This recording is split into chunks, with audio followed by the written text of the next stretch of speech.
You should have stayed buried. The man in the black tactical vest didn't flinch when he pulled the trigger. He didn't even look away. 3 shots. Center mass, point blank. And when Declan Hayes crumpled to the wet pavement of the parking garage, the man crouched down, grabbed him by the collar, and whispered something directly into his ear. Something cold. Something deliberate before standing up and walking away, like he hadn't just murdered a decorated Navy SEAL in broad daylight. No mask. No hurry, because men like Colonel Victor Blackwood didn't run. They owned the room. They owned the silence. They owned the bodies they left behind. But Declan Hayes wasn't dead yet, and that was the one thing Victor Blackwood had not planned for. If this story moves you, please subscribe to our channel, hit that notification bell, and drop a comment telling us what city you're watching from. I want to see how far this story travels. The emergency radio crackled at 6:42 in the evening, and every nurse on the floor of Virginia Beach General heard it. Trauma incoming, GSW ×3 chest and abdomen. Male mid-30s critical, ETA 4 minutes. Gunshot wounds, 3 of them. To the chest. Most people didn't survive one. Charge nurse Deborah Hutchins grabbed the nearest clipboard and started rattling off assignments before the message even finished playing. Okay, people, Trauma Bay, 1 get the crash cart, get the ONEG ready. I need Dr. Finch paged right now. Already paged, someone called from the nurse's station. Then page him again. The hallway outside the Trauma Bay went from a slow Thursday evening shuffle to a controlled sprint in under 30 seconds. Gurneys moved. Doors swung. People who had been eating crackers at their desks 30 seconds ago were now snapping on gloves and checking IV lines. Sarah Cole was not in any of that rush. She was in the pediatric ward on the 3rd floor, sitting beside the bed of a 7-year-old boy named Marcus, who had broken his arm in 2 places falling off a jungle gym, and she was reading him a story about a dog who wanted to fly. Marcus had fallen asleep around page 4, but Sarah kept reading anyway, her voice low and even, because she knew he could still hear her even in sleep. She believed that. She had always believed that. Her radio buzzed against her hip. She ignored it. It buzzed again. She marked her page, tucked the book on the bedside table, and stepped into the hallway. Cole, it was Deborah's voice, clipped and tight. I need you down here. I'm on pediatrics tonight. I know where you're assigned. I'm reassigning you. Trauma Bay 1. Now. Sarah paused. Something in Deborah's voice was off. Not panic, Deborah didn't panic. But there was a texture to it, something stiff, something uncertain, and that was rare enough to make Sarah straighten up. What's going on? Just get down here. She walked, not ran. People who ran in hospitals scared the patients. But her pace was not slow either, and by the time she pushed through the stairwell door on the 1st floor, she could already hear the noise, the controlled, organized chaos of a major trauma. Arrival. The shout of numbers, the beeping of monitors, the clang of equipment. She turned the corner into the Trauma Bay hallway and stopped. There were 2 police officers standing outside the door. Not inside, outside, backs against the wall. One of them had his hand resting on his holster, not gripping it, but close. The other one was on the phone, speaking quietly with his face turned away. Deborah met her before she reached the door. Before you go in, you need to know something. Deborah said low and fast. Tell me. He won't let anyone touch him. Sarah looked at the door. He's conscious. Barely. 3 GSWs to the chest. He should not be conscious. He should not even be breathing. But he came in fighting and went doctor. Finch tried to intubate the patient. Deborah stopped, pressed her lips together. He grabbed a piece of metal off the tray. Some kind of fragment, looked like it came out of him, shrapnel maybe. He's got it against Finch's throat right now. The hallway went very quiet in Sarah's mind. He's holding Dr. Finch hostage. He's asking for someone. He keeps saying a name, same name over and over. The whole team's frozen in there because nobody wants to set him off. And Finch is... Deborah exhaled sharply. Finch is not handling it well. What name is he saying? Deborah looked at her, held her gaze. Yours. Sarah didn't move. He's been saying it since they brought him in from the ambulance bay, before he even lost consciousness the first time. He said it to the paramedics, he said it when they wheeled him in, and he's been saying it in that room for the last 6 minutes. Sarah. Bring Sarah. Get me Sarah. Over and over. Deborah's eyes were searching her face. Do you know this man? Open the door, Sarah said. Sarah, open it. The trauma bay was not large. It felt smaller now, with the entire team pressed against the far wall like they were trying to disappear into it. Two nurses, a resident, a tech, and doctor. Leonard Finch, 61 years old, chief of trauma surgery, standing perfectly still beside the gurney with a shard of jagged metal pressed flat against the side of his throat. The man holding it was Declan Hayes. He was on his back, which meant he was holding his arm up and across his own body to reach Finch, and that alone, that single physical fact, told Sarah everything she needed to know about who this man was and what it had cost him to stay conscious. His chest was a ruin. The paramedics had gotten 2 IVs in barely. One of the chest wounds was still weeping through the gauze. His face was the gray-white color of old ash, and every breath he took was wet and ragged and wrong. But his eyes were open, and the moment Sarah stepped through that door, those eyes found her. "There she is," he said. His voice was a wreck, hoarse, broken, thin, but it was steady. Somehow, impossibly, it was steady. I told you she'd come." Nobody in the room spoke. Sarah walked toward him. One of the police officers behind her started to follow, and she held up one hand without turning around. "Stay in the hall. Ma'am, protocol requires. Stay in the hall." She heard the officer stop. She kept walking until she was standing beside the gurney, close enough to see the individual lines around Declan's eyes, close enough to see the way his jaw was clenched so hard the muscles in his neck stood out like cables. "You can let go of that now," she said. "Not yet." "Declan." She said his name quietly, like it was a regular thing, like she said it every day. "You're bleeding into your chest cavities. If I don't get in there in the next few minutes, there won't be anything left to save. Let him go." Dr. Finch made a small, involuntary sound of agreement. Declan's eyes didn't leave Sarah's face. "You do it. I'm a nurse. You're more than that, and we both know it." The room changed. She could feel it, the subtle shift of every person in that space recalibrating, reassessing, looking at her differently than they had looked at her 10 seconds ago. "I'm a nurse," she said again, and her voice didn't waver. "But I can guide Dr. Finch. I can be right here the whole time. You'll be able to see me, but you have to let him go, and you have to let us work." A long silence. Long enough that someone near the wall made a soft, panicked breath. Long enough that Sarah could hear her own heartbeat. Then Declan's arm dropped. The metal fragment clinked against the floor.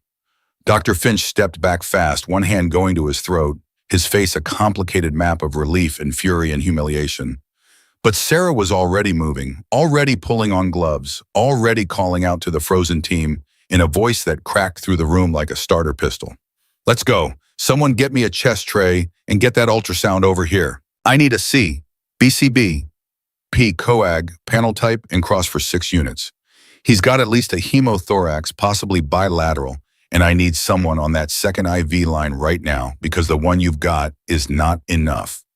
Nobody moved for a fraction of a second, and then everybody moved at once. Finch was back at the gurney, his professional instincts overriding everything else, and Sarah was beside him, and the room was working again, and Declan Hayes was staring at the ceiling with his jaw still tight and his blood pressure dropping, and his lips moving in something that might have been a prayer or might have been something else entirely.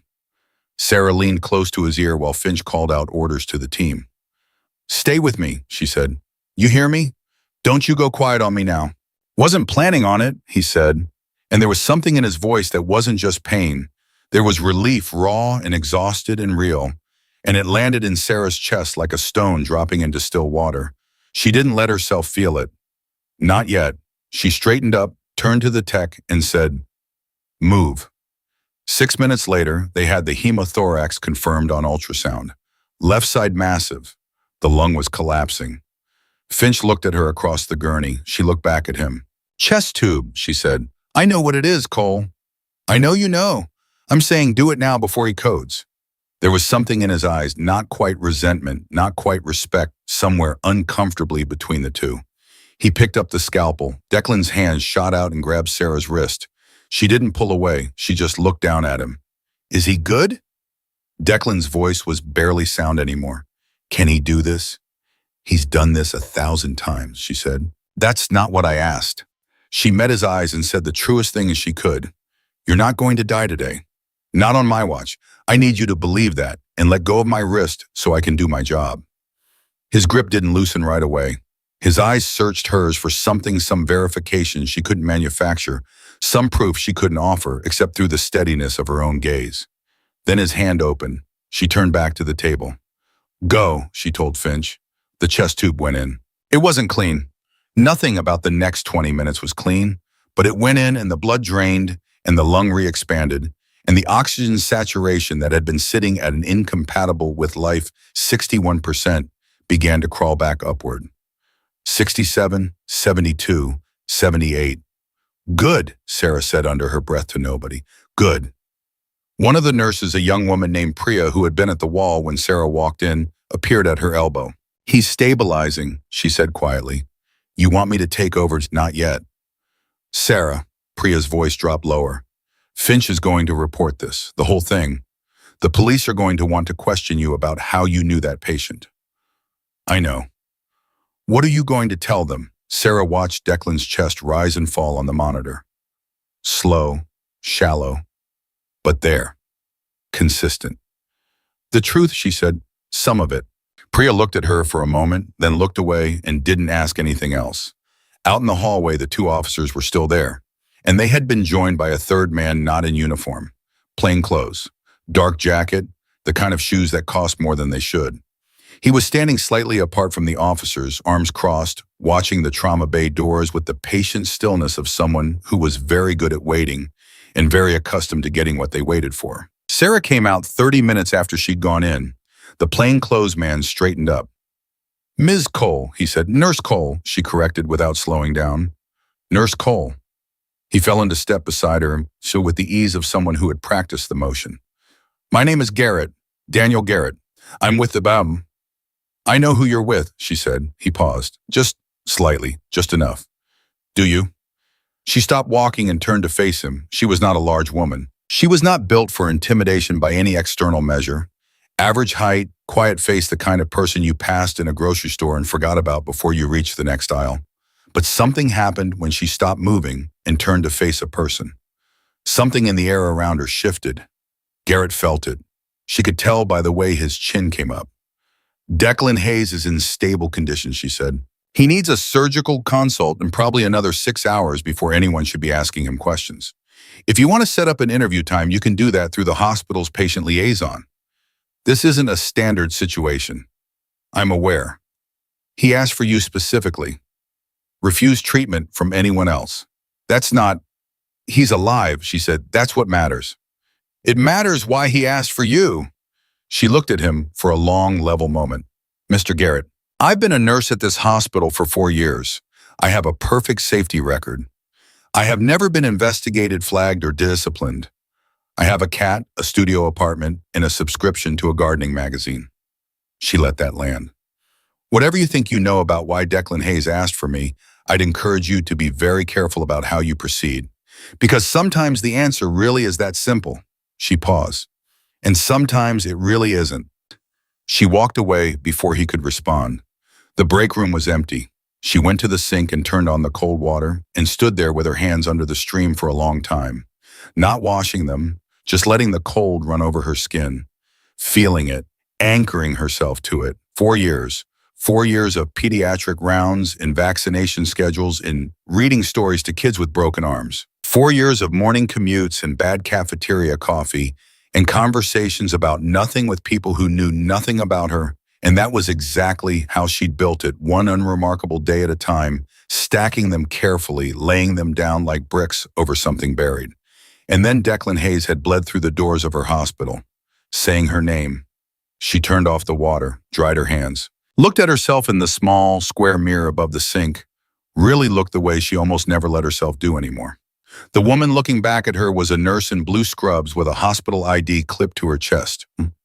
She had a modest ponytail and no makeup, and the kind of face that said, nothing gave nothing away. She had spent 4 years learning to wear that face like a second skin. She wondered in the cold quiet of the break room how much longer it would hold. Down the hall in Trauma Bay, one Declan Hayes was conscious again. Not fully, his eyes were at half-mast, and every few minutes the monitors would spike with something and then settle.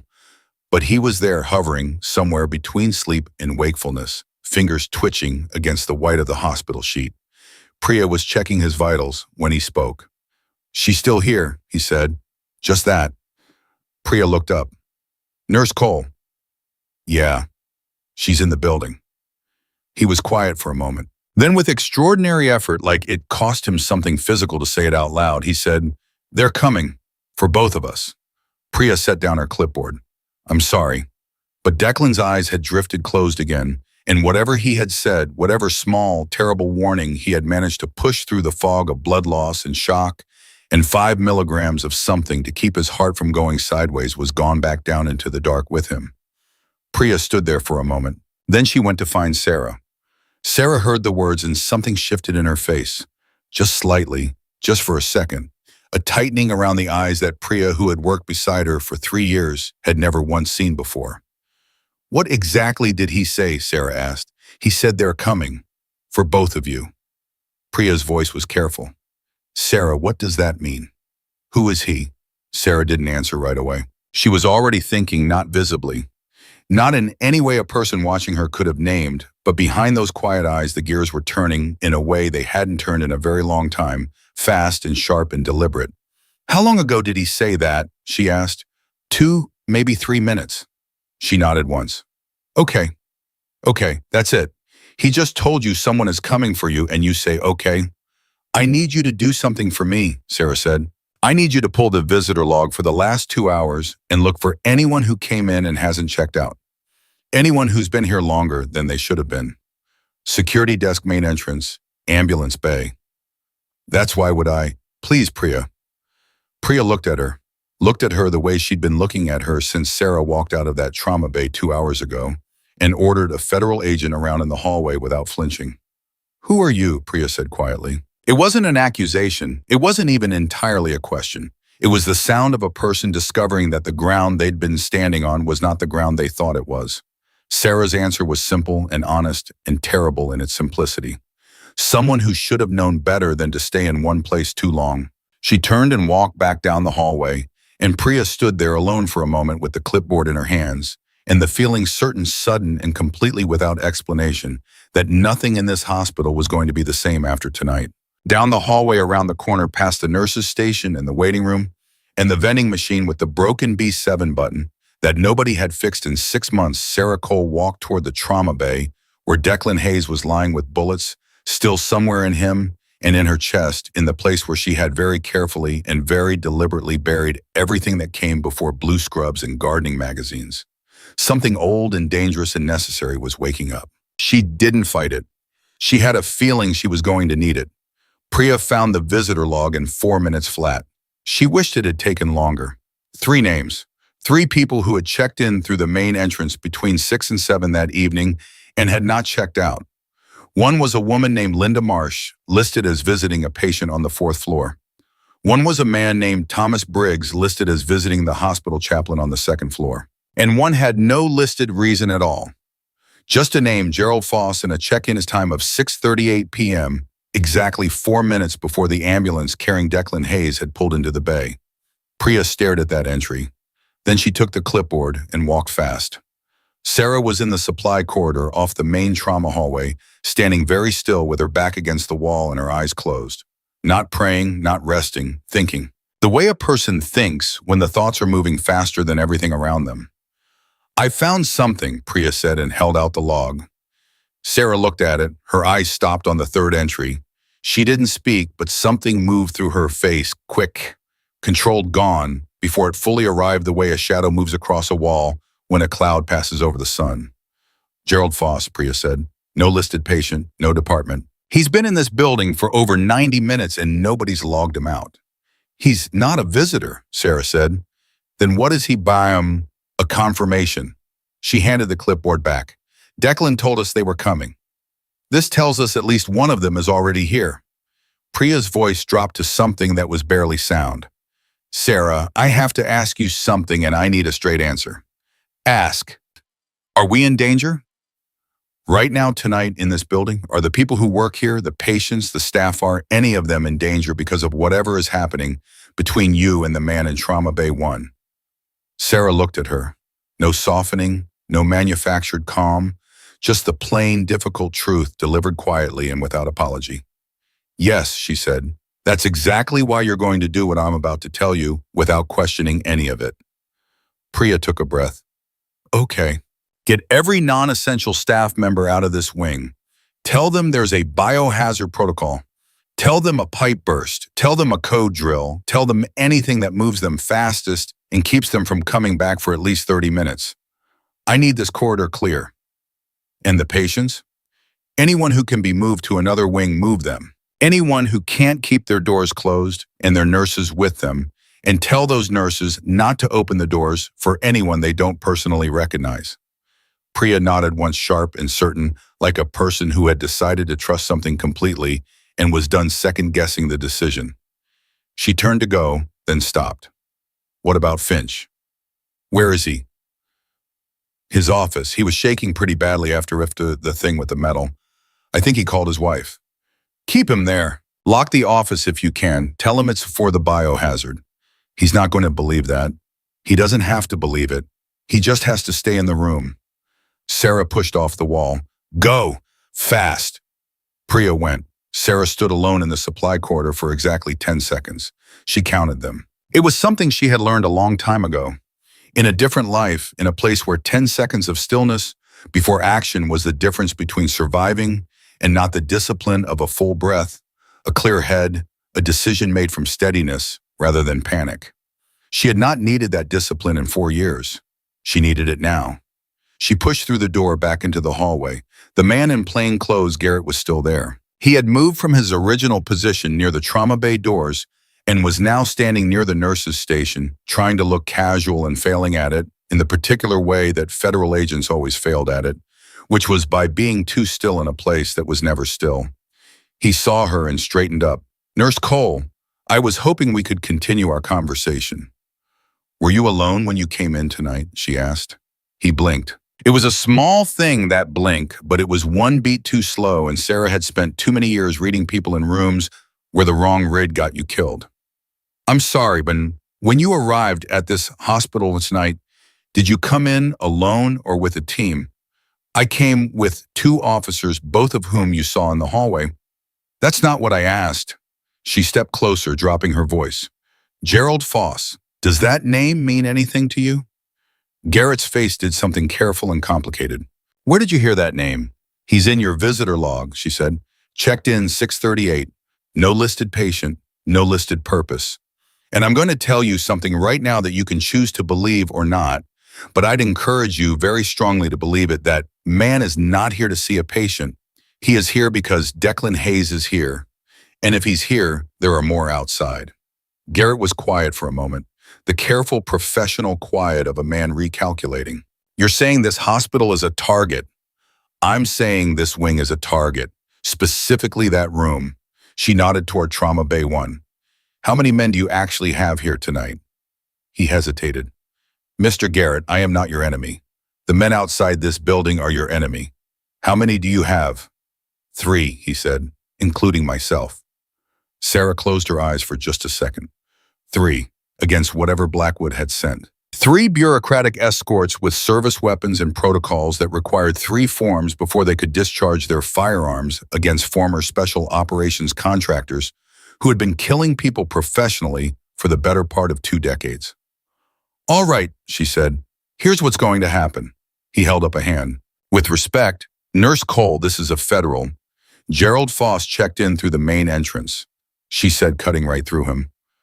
Which means he's already inside the building and your perimeter is already compromised. Your 3 men don't know what they look like, don't know how many there are, don't have positions, and don't have a plan. I do. She let that sit for exactly 1 second. So you can spend the next 5 minutes asserting your jurisdiction, or you can listen to me. Your choice, but make it fast. Garrett looked at her for a long moment. The expression on his face was one she recognized. She had seen it on the faces of men and women who were smart enough to know when they were the second best option in a room and honest enough to act accordingly. Talk, he said. She talked. Inside Trauma Bay 1, Declan Hayes was fighting the sedative they'd given him and losing, but not gracefully. His blood pressure had come up from the floor 90/60, which was not good but was survivable, and the chest tube was doing its job, and the 2 units of packed red cells they'd pushed through had bought him some color back in his face. Not much, but some. The nurse sitting with him, not Priya, a quiet young man named Theo who had drawn the short straw, kept his eyes on the monitors and tried not to think about what the patient had said when he first came in, which was proving difficult because the patient kept saying things. "She's still out there," Declan said. His voice was thick with medication, but his eyes were open, tracking the ceiling. "Nurse Cole is handling something in the hallway," Theo said carefully. "How long has she been out there?" "Maybe 15 minutes. Declan turned his head to look at the door, and the motion clearly cost him. His face tightened, and he made a short, controlled sound, but he looked anyway. "What time is it?" Theo checked the wall clock. "Just past 8:30. "They'll move before 9. Declan said more to himself than to Theo. "Blackwood doesn't like open windows. He'll want it done and clean before the shift changes." Theo put down the chart he was holding. "I'm sorry, what?" Declan looked at him. "What's your name?" "Theo." "Theo, how long have you been a nurse?" 2 years. "You like your yes." "Then do yourself a favor," Declan said, and his voice even wrecked as it was carried the weight of someone who had delivered hard truths in bad places and knew exactly how they landed. "When things start happening in this building tonight, and they will, you don't play hero. You find a room with a lock and you get in it and you stay down. You understand me?" Theo stared at him. "What things?" But Declan had already looked back at the ceiling. Down the hall, Sarah had just finished explaining the layout to Garrett when Priya came around the corner at something very close to a run, which Priya almost never did, and the expression on her face told Sarah everything she needed to know before a single word was spoken. "The man from the visitor log," Priya said. "Gerald Foss. I asked the security desk about him. They sent someone to walk the building." She stopped, caught her breath. "They found him in the stairwell between floors 1 and 2. He wasn't alone. There were 2 others with him." "Describe them," Sarah said. "Dark clothes. One of them had a bag. The guard said it looked like a duffel, the kind you'd use for—" She stopped again. "The guard confronted them. Sarah, the guard, confronted them and they—" Her voice broke on the edge of something. "He's alive. The guard. He's in the break room. He has a broken nose and he can't see right out of one eye, but he's alive. They let him go." Garrett had his radio out immediately. "All units, I need—" "Don't," Sarah said sharply. He stopped. "Excuse me. If you radio your people right now, and those men are monitoring frequencies, which they are because they're professionals, and that is exactly what professionals do, you tell them we know they're here. You lose the only advantage we have, which is that they don't know yet that we know." She held his gaze. "Give me 10 minutes before you make any calls." "I cannot authorize—" "You authorized me 5 minutes ago when you said talk." She turned to Priya. "Where did they go after the guard?" "He doesn't know. He was on the floor." "Which stairwell?" "East side, near the ambulance bay."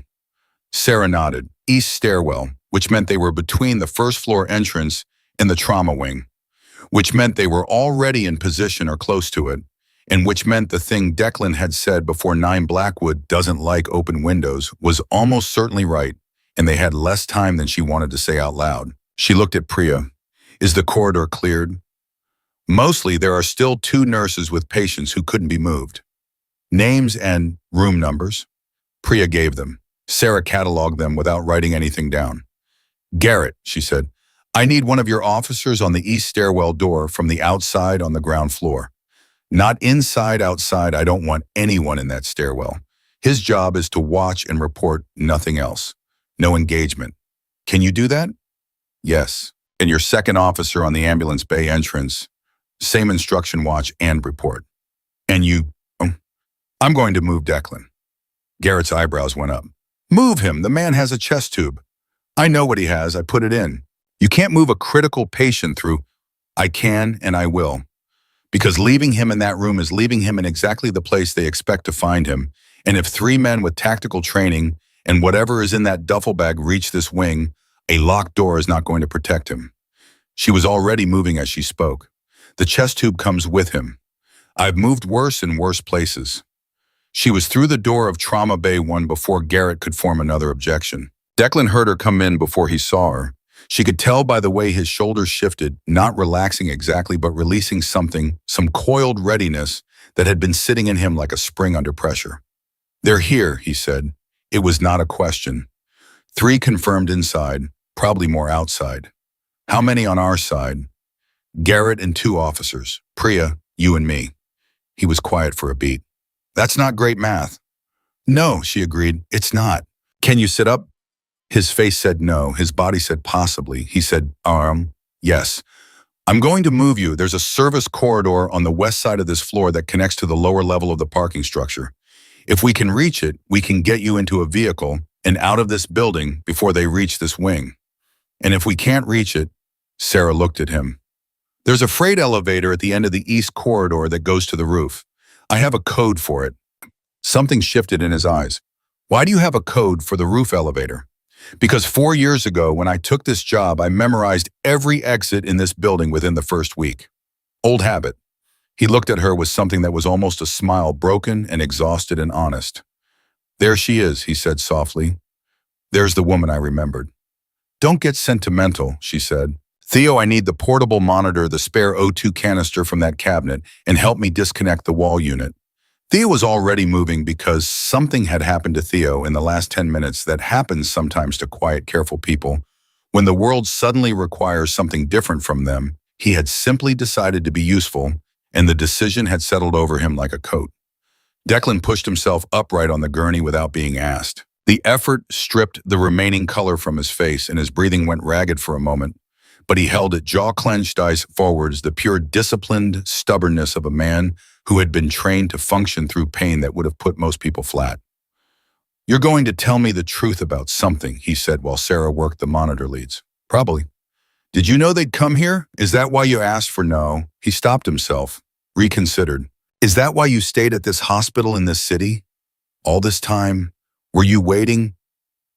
She didn't answer right away. She freed the last monitor lead and plugged in the portable unit and watched the numbers transfer over, still bad but stable, which was the best that she could say. I wasn't waiting, she said finally. I was hiding. From Blackwood. From everything that Blackwood represents. She met his eyes. From the version of myself that knew how to do what I'm doing right now. He held her gaze for a moment. The room was very quiet except for the soft beeping of the portable monitor. And now, he said, now she's back, Sarah said. Let's go. They were 3 steps into the hallway, Declan on the gurney, Theo pushing Sarah on the left side, managing the chest tube drainage and the O2 line when the lights went out. Not a flicker, not a dim. Full and complete darkness, every fluorescent strip in the corridor going dead, in the same instant, leaving only the pale green glow of the emergency exit signs and the small red pulse of the portable monitor. Theo made a sound. Declan said very quietly, they cut the main. Backup generator will kick in, Sarah said, when 45 seconds, standard protocol. 45 seconds is a long time. She already had her hand on the gurney, already had the layout of the corridor mapped in her head, 22 feet to the corner, hard left, 14 feet to the service door keypad on the right. She had walked this hallway every day for 4 years. She didn't need the lights. Don't stop moving, she said. Theo, stay with me. Stay close. Keep pushing. Don't stop for anything. Okay, Theo said. His voice was shaking, but his hands were not. They moved. Somewhere behind them, in the direction of the east stairwell, something heavy hit a door. Not knocking, not trying a handle. The flat, deliberate impact of something being forced. Declan heard it. They're through the stairwell. I know. Sarah, I know. Keep moving. She was counting steps. 15, 16, 17. The corner was coming up, and she put her left hand out, found the wall, guided the gurney around the turn with a fluid practice motion that Theo later would not be able to fully explain because it had been nearly pitch dark and she had moved like she could see. The service corridor, 14 feet. She reached the keypad, 4 digits entered without hesitation, and the door clicked open and she got it wide, and Theo pushed the gurney through, and Sarah came through last and pulled the door shut behind her. And in the half second before the door sealed, she heard from somewhere in the main corridor the sound of boots on linoleum, fast and deliberate, and getting closer. The backup generator came on. The lights in the main corridor buzzed back to life. The service corridor stayed dark, which was exactly how Sarah needed it. There's a door at the end, she whispered. 60 feet, straight line. Stay quiet. Thea was pushing. Declan was holding himself upright by will alone. The parking structure exit, Declan breathed. You think Garrett's people... I think Garrett's people are doing their best, she said. I think that has to be enough.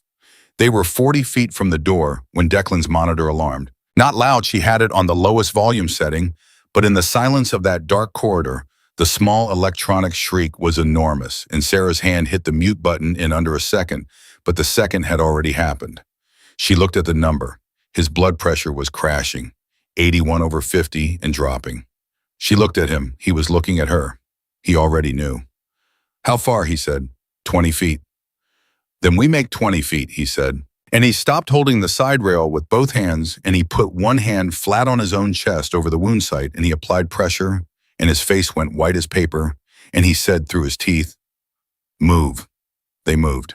The door at the end of the corridor opened onto a loading dock that connected to the lower level of the parking structure. The night air came in cold and sharp and real. There was a dark SUV parked 40 feet out with its engine running, and standing beside it was one of Garrett's officers, a broad-shouldered woman named Reyes, who had the door open before they even cleared the dock. Go, Sarah said to Theo. Help her get him in. What about you? I'm right behind you. Go.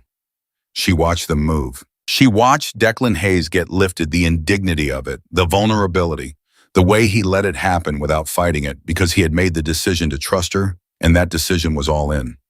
She watched the SUV door close. Then she turned around and looked back at the service corridor door she had just come through. It was still closed. For now. She had maybe 2 minutes before someone found the corridor and found the door. Maybe less. She needed to be in that vehicle and moving before they did, and she knew it, and she started walking toward the SUV, and she had covered half the distance when her phone buzzed in her pocket. Not a call, a text, unknown number. 3 words. She stopped. Read it again. Something she had not felt in 4 years moved through her. Not fear exactly, something older than fear, something more specific. The feeling of a door closing behind you in a room you cannot leave. She put the phone back in her pocket. She got in the SUV. Drive, she told Reyes. Where? She looked out the window at the parking structure wall going by, at the concrete and the shadows and the dark spaces between the lights. She thought about the 3 words on the phone. She thought about what they meant and what they required and what it was going to cost her to do what came next. North, she said. Get on the highway and go north. I'll tell you where after that. Reyes drove. In the back seat, Declan's hand found her arm in the dark. Not gripping, just resting. The way a person reaches for something solid when the ground has stopped being reliable. She didn't pull away. The hospital shrank in the rearview mirror. The lights of Virginia Beach spread out around them and then began to fall behind, and the highway opened up ahead, dark and long and certain in the way that roads are always more certain than the people traveling them. Sarah looked straight ahead. The text had said 3 words. Those 3 words were, "We have Priya." Sarah read those 3 words 4 more times before she put the phone face down on her thigh, not because she needed to reread them, because she needed the seconds between readings to make sure the decision she was already forming was the right one and not just the fast one, which were not always the same thing. And in the kind of situation she was now in, the difference between fast and right could mean the difference between getting Priya back alive and getting a body delivered to a parking lot. She had made that mistake once before. She was not going to make it again. Pull over, she said. Reyes glanced in the rearview mirror. Ma'am, if we stop on the highway... Not on the highway, next exit. There's a gas station off exit 12. It'll be on your right. Pull in behind the building away from the pumps. Reyes took the exit. In the back seat, Declan had not spoken since the hospital. His eyes were open, which was the important thing.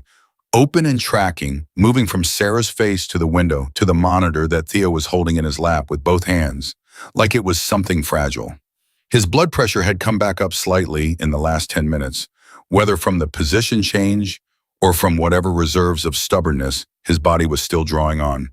89/58, not good, but present. They texted you, he said. It was not a question. Yes. Priya.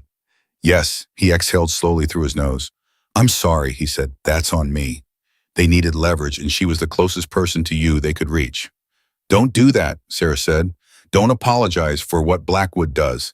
That's his debt, not yours. It came through my being here. You being here is the reason I'm still alive, to do anything about it. She turned in her seat to look at him fully. His face was the color of old wax, and the lines around his eyes had deepened in the last hour, in the way that pain does to a face when it has been there long enough to settle in and start redecorating. How well do you know Blackwood's operating patterns? Well enough. I ran ops alongside his unit for 2 years before I figured out what he was actually running. When he takes a hostage for leverage, what's his timeline? How long does he give before he acts? Declan thought about it. Not long. He had the answer already. She could see it in his eyes. He just needed a moment to frame it in a way that was useful rather than terrifying. He gives you one contact window, he said, one chance to respond.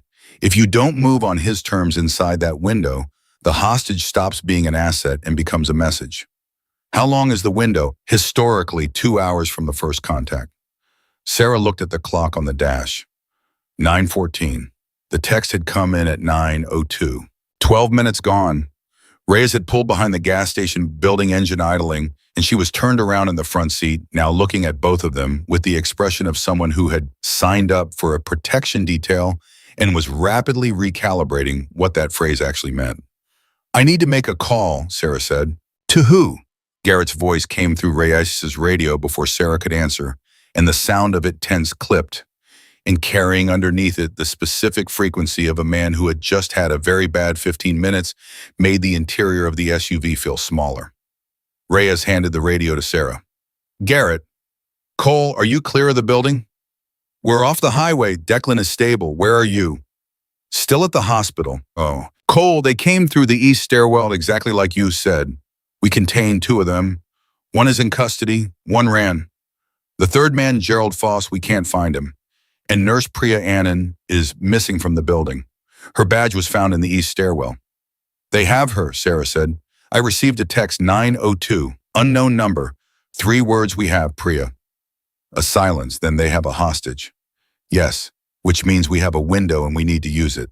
She kept her voice flat and operational the way she had been trained to keep it, because operational was useful.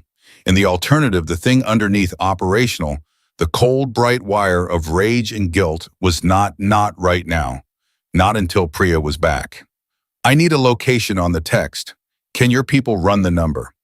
Give it to me. She read it off the screen. Garrett repeated it to someone on his end. She heard typing. It'll take a few minutes, he said. We have less than 2 hours. Move fast. She handed the radio back to Reyes, and then the SUV was quiet except for the low idle of the engine and the soft, regular tone of the portable monitor, and the sound of Declan breathing careful measured each inhale, a small, deliberate act of will. You're thinking about going back, he said. She didn't deny it. They don't want Priya. She's incidental to them. What they want is you or the information you're carrying, or both. And what they want from me is to make an exchange, which means they need me to come to them, which is exactly what they're counting on. I know. Sarah, his voice was quiet, but it had an edge, the edge of someone choosing words carefully because the wrong ones would not land. If you walk into an exchange that Blackwood has arranged, you are walking into a controlled environment where everything has been set up specifically to ensure that neither you nor Priya walks back out. That is not a rescue. That is a delivery. I'm aware of how exchanges work. Then you know you can't go. I know I can't go the way they want me to. She turned to look at him again, and something in her face had changed, not hardened exactly, but clarified the way a photograph clarifies when it comes into focus, details emerging that had been there the whole time but not yet visible. But there's a difference between going to them and drawing them to me. And the second option is something I know how to do. He studied her face for a long moment. You have a plan. I have the beginning of one. Tell me. She told him. The plan was not elegant. It was not the kind of plan that got written up in training manuals or turned into case studies at Langley. It was the kind of plan that got built in the back seat of an SUV with 11 minutes already burned off a 2-hour window by a woman who had not slept in 18 hours and a man who was running on fumes and stubbornness and 3 units of somebody else's blood. But it had the quality that mattered most in situations like this, which was that it was grounded in the truth of what the other side wanted, and using what the other side wanted against them was the oldest and most reliable mechanic in the whole history of conflict. What Blackwood wanted was a clean exchange in a controlled location. What Sarah was going to give him instead was the appearance of a clean exchange in a location that looked controlled but wasn't. The detail that made it possible was something Declan told her quietly in the gas station parking lot while the clock moved forward and Theo sat very still in the corner of the back seat trying to be invisible. "I have a device," Declan said.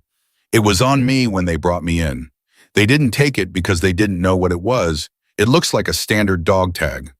I was wearing it when Blackwood shot me." "Where is it now?" "Inside my right boot. They cut my jacket and my shirt in the ambulance, but they didn't pull my boots." Sarah leaned over to reach down, unzip the boot, and found it. A standard-looking military dog tag on a metal chain, slightly thicker than it should have been, with a barely perceptible seam around its edge. "What does it do?" she asked. "It sends a broadband distress signal to a standing military frequency that's monitored around the clock by JSOC. The moment I activate it, they have a GPS lock on my position and a rescue protocol initiates. Response time varies based on asset availability, could be 40 minutes, could be 2 hours. How do you activate it?" "Bend it. There's a pressure trigger inside the casing." She looked at it, sitting in her palm, something that looked like nothing, something that could change everything. This was what Declan had been carrying when Blackwood shot him. This was what Blackwood had been trying to prevent from being activated. This small, flat piece of metal was the reason 3 men had come through the stairwell of a Virginia Beach hospital tonight and taken a pediatric nurse from her shift. "We activate it now," she said. "If we activate it now, we're committing to whatever JSOC sends. We lose control of the response." "We never had control," she said plainly. "We had a head start. That's different." She looked at him. "Do you trust the people on the other end of this signal?" He didn't hesitate. "Yes." "Then we use it." She placed the tag in his hand and he closed his fingers around it, and she watched his face as he bent it. The small mechanical click. The tiny green pulse of light from the seam there for a fraction of a second, and then gone, and something in his expression shifted, something that had been held very tightly for a very long time, releasing a fraction of its tension. "Done," he said. "Good. Now the second part." The second part required Garrett. She got back on the radio and gave him 3 minutes of compact, specific instructions without pauses and without repetition, and to his credit, he did not interrupt her once. When she finished, he was quiet for a moment, and then he said, "You're using yourself as bait. I'm using the appearance of myself as bait. There's a distinction. If anything goes wrong, things are already wrong, Garrett. I'm working on getting them less wrong." She handed the radio back, looked at Reyes. "I need you to drive me back toward the hospital." "Not all the way. There's an industrial block 2 streets east, a warehouse district that's mostly empty at night. I need you to take me there, and then I need you to stay with Declan." Reyes nodded once. No argument. Sarah had noticed that about Reyes. She processed quickly and committed cleanly. Those were good qualities. They were going to need them. In the back seat, Declan grabbed her wrist before she could turn around. "Sarah," she looked at him. "I've been in a lot of rooms with a lot of people," he said. "People who were good at this, people who were trained for this, who had been doing this their whole careers." He stopped. His grip on her wrist tightened by a fraction. "I've never met anyone like you, and I've never felt as safe in a bad situation as I do right now with you in it." He exhaled. "I just needed to say that before you got out of this vehicle." She looked at him for a moment. The quiet between them was not uncomfortable. It was the quiet of 2 people who understood exactly how serious things were and were choosing in the face of that seriousness to be human for 30 seconds. "Don't die while I'm gone," she said. "Wasn't planning on it." "You said that earlier." "Still true." She got out of the vehicle. The night air was cold and sharp, and it hit her the moment the door closed. The full physical reality of being outside, of being exposed, of being a person standing in a parking lot behind a gas station at 9:27 in the evening with no weapon and no backup and a plan that had more gaps in it than she would have liked. But the cold helped. The cold always helped. It stripped away everything except the essential. And the essential right now was this: Priya was somewhere being held by people who did not value her life, and the clock was running, and Sarah was the only option. She started walking. The warehouse district was 6 blocks from the gas station. She had driven past it dozens of times in 4 years of living in this city.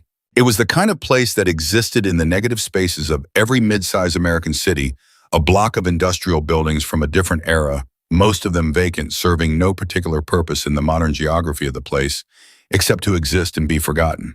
She had chosen it for exactly that reason. She had also chosen it because of something she knew about it that she had never told anyone, which was that the building on the northeast corner of the block, a long single-story structure that had once been a machine parts warehouse, had a basement level that connected via an underground utility tunnel to the city's maintenance grid, which in turn connected to the drainage system that ran beneath the parking structure of Virginia Beach General Hospital. She knew this because she had mapped every exit. Old habit. She had her phone out now, walking texting on the unknown number that had sent her the 3 words. She kept the message short. She knew they'd be waiting for it. She typed, "I'll come alone. The warehouse on Morrison. 1 hour. Bring her unharmed or no deal." She hit send. The reply came in 40 seconds. 1 hour. Come alone. If we see anyone else, she dies first. She put the phone away and kept walking. Garrett's voice came through the small earpiece she'd taken from Reyes before leaving the SUV. It was a spare clipped to the sun visor, and nobody had said anything when she took it. "I've got 2 officers moving to position on the north side of Morrison," he said. "Plainclothes unmarked vehicle, no direct line of sight to the building. Keep them a full block back. If Blackwood's people are watching the approach, they'll spot anyone inside half a block." "Copy." Cole, the number trace, came back. "Tell me, pay-as-you-go burner purchased this afternoon at a convenience store 12 blocks from the hospital. The store has camera footage. We're pulling it now." "What about a location ping on the burner?" A pause. "It's moving. It was in the hospital district 20 minutes ago, and now it's Cole. It's in the warehouse district, approximately 3 blocks from your current position." She stopped walking. 3 blocks. The phone that had texted her was 3 blocks away, which meant Priya was 3 blocks away, which meant they had not waited for her to agree to the exchange. They had already moved into position, which was what a professional team did, what Blackwood's people would absolutely do: pre-position the asset and establish control of the environment before the other party even arrived, which meant the warehouse she had chosen as her control ground had possibly already been scouted. She changed direction without breaking stride, cutting left instead of continuing straight, taking the long way around the block to approach from the south rather than the east, giving herself a different angle and a different sight line. "They're already there," she said into the earpiece. "How do you know?" "Because I would be." She moved faster. "Garrett, the JSOC signal Declan activated it approximately 25 minutes ago. Do you have any way of knowing if it was received? I can make a call. Make it now and make it fast, and then get back to me." She pulled the earpiece out for a moment, listened to the street around her, then put it back in. A car 2 blocks over, a base somewhere to the north. The specific quality of silence that a city has at 9:45 on a Thursday when most people are already inside and the night belongs to a smaller population. She reached the south approach to the warehouse block and slowed. The building on the corner was dark. All the buildings were dark. That meant nothing either way. She stood very still for 10 seconds. Then she heard it. A sound from inside the northeast building, not loud, not dramatic. Just a door. Someone moving inside. The small mechanical sound of weight on an old floor. They were in there. Priya was in there. "Garrett," she said quietly. "Cole, I reached the JSOC liaison. The signal was received 17 minutes ago. They have an asset inbound, an AC-13OJ, that was already on a training run over the Atlantic. They're requesting a confirmation of threat parameters before they can engage." She absorbed that. An AC-13OJ, a gunship. The kind of response that was not designed for surgical urban precision. It was designed for the elimination of a threat on open ground. In the middle of a warehouse district, 6 blocks from a residential neighborhood, that was not a small variable. "Tell them the threat is approximately 4 to 6 Blackwood contractors. Armed, confirmed hostile, holding a civilian hostage." She was already moving toward the south entrance of the building, slow and deliberate, testing each step for sound before committing to it. "Tell them I need the engagement held until the hostage is clear. I need a window." How long of a window? 15 minutes, she said. Give me 15 minutes from now. Copy. A pause. Cole, be careful. She didn't answer. She was already at the door. It was unlocked, which told her either they wanted her to walk in, which was likely, or they had not secured the south entrance because they had not anticipated a south approach, which was possible.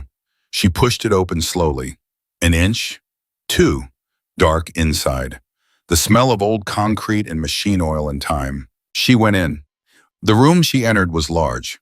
She could tell by the way sound moved in it, the particular echo of a big empty space. She kept close to the wall, kept low, kept still, letting her eyes adjust. 30 seconds. A minute. There. In the far corner of the space, a portable battery lamp. And in its pale circle of light, sitting on the floor with her wrist zip-tied to a length of pipe, her face tracking every sound in the room with the tightly controlled terror of someone who was holding themselves together through sheer refusal to fall apart. Priya. She was alive. She was conscious. She was not visibly injured. And standing behind her just outside the circle of lamplight were two figures. Sarah counted, two that she could see, which meant at least one or two more that she couldn't. She stayed against the wall, waited. A voice from the dark to her right, closer than she expected, close enough that the proximity registered physically. A cold knowledge of distance said, "Put your hands where I can see them, sweetheart." She raised her hands slowly. The figure stepped out. Male broad, the compact, deliberate movement of someone with training. He had a weapon which he was holding professionally and pointing at her with the ease of someone who had done it many times. "We weren't expecting you for another 45 minutes, he said. "I walk fast," she said. He studied her in the low light. There was something assessing in his gaze, something that was trying to reconcile the woman in front of him with whatever briefing he had received, and she could see the moment the assessment completed the slight shift in his posture, the recalibration of how seriously he was taking this situation, which went up. "Where's Hayes?" he said. "Safe." "That's not an answer. It's the only one you're getting until I see that she's unharmed." The man looked at her for a moment. Then he nodded to the two figures near Priya, and one of them moved to the lamp and lifted it and turned it so that its light reached further into the space, and Sarah could see Priya fully now. Her face, her hands, the line of her shoulders. Frightened, exhausted, furious, but unhurt. Their eyes met across the room. Priya opened her mouth. Sarah shook her head, the smallest possible motion. "Not yet. Don't speak yet." Priya closed her mouth. And the fact that she did, the fact that she read that tiny signal and responded to it without hesitation, without the panic-driven impulse to fill the silence with something, told Sarah that Priya Anand was going to be all right. Whatever happened next, that woman was going to be all right. "Hayes," the man said again, "tell me where he is." "I'll take you to him," Sarah said, "in exchange for her, right now." The man was quiet for a moment, calculating, weighing the variables. Sarah watched him do it and kept her breathing even and her hands visible and her face giving nothing away, while underneath that, underneath the operational stillness, the clock she was running in the back of her mind kept moving. 12 minutes since she'd entered the building. 3 minutes left in her 15-minute window. "All right," the man said. "Will..." The earpiece crackled. Garrett's voice. 2 words. "They're overhead." And then from somewhere above the building, from the dark sky above the warehouse district of Virginia Beach on a Thursday night, a sound began. Deep and rhythmic and vast, the kind of sound that you felt in your chest before your ears processed it, the sound of something enormous moving with unhurried, absolute authority through the night air. The man with the gun looked up. It was the last mistake he made before everything changed. Sarah moved, not toward the door, toward Priya. She crossed the room in 4 seconds flat, hit her knees beside Priya, had the zip ties assessed in half a second, standard commercial grade, the kind that came apart if you knew where to apply lateral pressure, and she knew where. She got Priya's wrists free, and then she had Priya by the arm, and she was pulling her up and pulling her toward the south wall, away from the lamp, away from the figures who were now all looking upward and reaching for their communications equipment in the way of people whose operation has just become significantly more complicated. "Can you run?" Sarah said directly into Priya's ear. "Yes," Priya said without a second's hesitation. "South door, straight line. Don't stop." They ran. Behind them, the sound overhead grew. And the man who had been pointing a gun at Sarah Cole was now speaking rapidly and urgently into a radio because the asset above him was not a police helicopter, and it was not a news drone, and it wasn't anything he had been briefed to expect, and the particular frequency of what was overhead had a way of making even professional killers remember very clearly and very suddenly that they were in the end simply human beings standing in a building that was much more fragile than they felt. Sarah and Priya hit the south door at a full run. The night air, the cold, the street. 40 feet to the corner, then left. Then running blind on pure directional instinct until Garrett's officers were there, she heard the car. Before she saw it, heard it pulling fast around the corner, with its lights cutting the dark, and then hands were reaching for them, voices were saying things she couldn't fully process. And Priya was being pulled toward the vehicle by a woman in plain clothes who was saying, "You're okay, I've got you. You're okay." Sarah stopped running. She stood in the street and looked up. The AC-13 OJ. Ghost Rider was low enough that she could see the geometric silhouette of it against the cloud cover, enormous and unhurried, holding its position in a wide circle above the warehouse block, with the patience of something that had all the time in the world and all the firepower it needed. Its running lights were off. It was darker than the sky around it. It was the most beautiful thing she had seen in 4 years. From inside the warehouse, she heard shouting.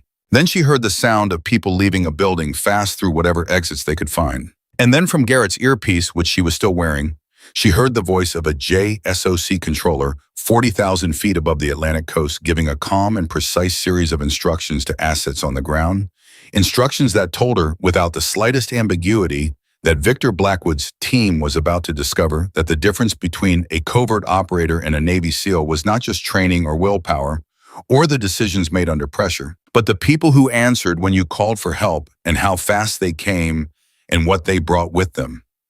Priya appeared at her elbow. Her wrists were red from the zip ties, and there was a cut on her forehead that needed attention, and her whole body was shaking with the specific post-adrenaline tremor of someone coming down from the far edge of terror. But she was standing. She was upright. She was there. "Are you hurt?" Sarah asked. "I'm angry," Priya said. "Does that count?" Sarah looked at her. "I'm angry," Priya said again, and her voice cracked on it, not with weakness, but with the force of something that had been compressed for the last hour and a half, and was finally, now that the immediate danger had lifted enough to allow it pushing its way out into the air. "I was sitting at the nurse's station, and someone grabbed me from behind in a stairwell, and I couldn't do anything, and they put a bag over my head, and I couldn't." "I know," Sarah said. Her voice was low and steady, and she put one hand on Priya's shoulder, not gripping just there. Present. "I know, and you held it together. The whole time you held it together." Priya breathed, in, out. "Is it over?" Sarah looked up at the gunship still holding its slow circle above the warehouse. She thought about Declan in the back of an SUV with a chest tube and a portable monitor. She thought about Victor Blackwood, who had not been in that warehouse tonight, who had sent his people to do what he did not do himself, who was somewhere she did not know, yet still breathing, still calculating. "Not entirely," she said honestly, "but we're still here. That counts for something." Priya was quiet for a moment. Then she said with a kind of exhausted directness that under any other circumstances would have made Sarah smile.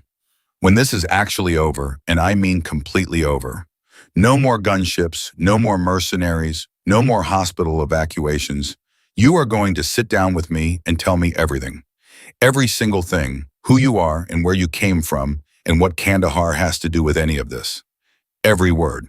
Sarah looked at her. Something moved through her face, not the controlled operational blankness that had been sitting there all night, but something beneath it older and quieter and more real. The expression of a person who has been carrying a story alone for a very long time and has just for the first time been asked for it. "Deal," she said. And overhead, the Ghost Rider held its orbit patient, an immense standing watch over two women in a dark street, while the city moved on around them, indifferent and unaware the way cities always are when the people inside them are quietly saving each other.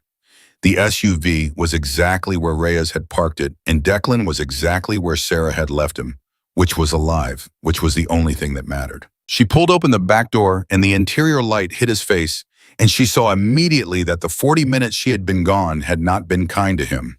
He was paler than before. The portable monitor showed his blood pressure had dipped again, 84/52, and Theo, still sitting in the corner with the monitor in his lap, looked up at her with the expression of someone who had been doing math he didn't like the answers to. "He needs a surgical facility," Theo said quietly. "The chest tube is holding, but there's still active bleeding somewhere. I can't identify it with what we have here." "I know," Sarah said. "I mean soon. Not tomorrow, not in a few hours. Soon." "I know, Theo."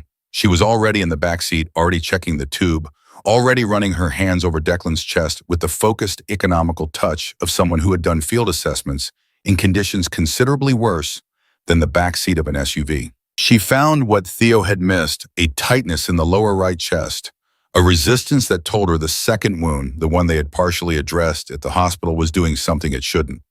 Declan watched her face while she worked. "That bad," he said. "You've been worse." "That's not actually reassuring." "It wasn't meant to be." She sat back. "We can't take you back to Virginia Beach General. Blackwood's people will have it watched. I need a surgical facility that's clean off the radar and within 30 minutes of our current position." "There's a place," Declan said. She looked at him. "A Navy medical facility, 22 miles northwest. It's listed as a training annex. Most people don't know it has a full surgical suite." He paused for a breath that cost him something. "I can get us in. I know the commanding officer. At 10 o'clock at night." "He owes me a significant favor," Declan said.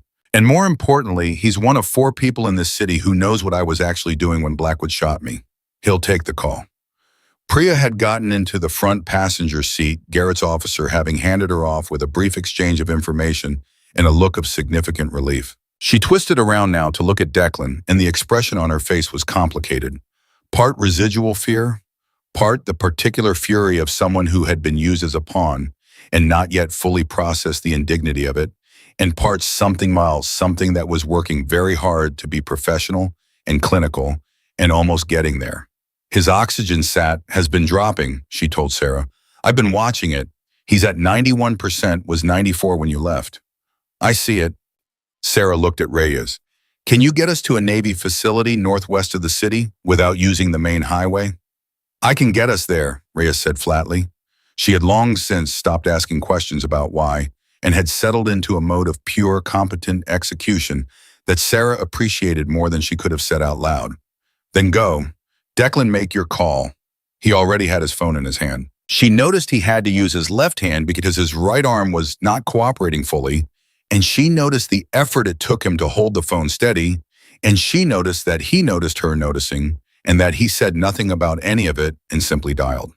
The call lasted 4 minutes. Sarah listened to Declan's half of it, spare precise the language of 2 people who shared a professional vocabulary and didn't waste words, and by the end of it, the facility was expecting them. A surgical team was being woken up, and a colonel named Hargrove, who owed Declan Hayes a significant favor, was reportedly already in his car. 30 minutes, Declan said and lowered the phone.